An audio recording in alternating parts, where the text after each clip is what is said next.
দেখুন এগুলো কালকে থেকে একটা জিনিস বুঝতে পারছি, তৃণমূলের হনুমানগুলোর লেজে আগুন লেগেছে। আমি দেখলাম ওদের এক জেলখাটা মুখপাত্র আছে কুণাল ঘোষ, সে দেখি আবার সব ভিডিও পাঠিয়েছে লোকজনকে, সে বিরাট গালাগাল দিয়ে আমাদের নামে, হ্যাঁ, ভিক্ষের বাটি নিয়ে ঘুরছে সিপিএমের মোহাম্মদ সেলিম।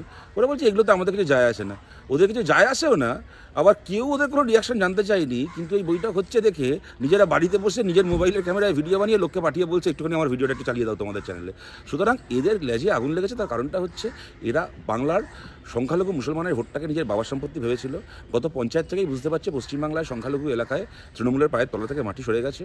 এখন যেন তেন প্রকারে যাতে আর একটা সংখ্যালঘু ভোট যেন কমে না যায়, মুসলমান ভোট যেন কমে না যায়, এবং তার কোনো রকম কোনো সম্ভাবনা দেখলে এরা একেবারে তেলে বেগুনে জ্বলে উঠছে। কিন্তু একটা কথা আপনাদেরকে বলছি, যদি হুমায়ুন কবিরের সঙ্গে বৈঠক হয়ে থাকে, বেশ হয়েছে, দরকার হলে আবার হবে। তার কৈফিয়ত কি আমরা দেবো নাকি? তোরা কে রে ভাই প্রশ্ন করার? তোমরা এর আগে হুমায়ুন কবিরকে কংগ্রেস থেকে এনে নিজের দলের এমএলএ তারপর মন্ত্রী বানিয়েছিলে, তারপর সে আবার তৃণমূলের পতাকাটাকে আস্থা করে ফেলে দিয়ে চলে গেল, আবার তাকে ফেরত আনলে তৃণমূলের দলে এনে তাকে আবার এমএলএ বানালে।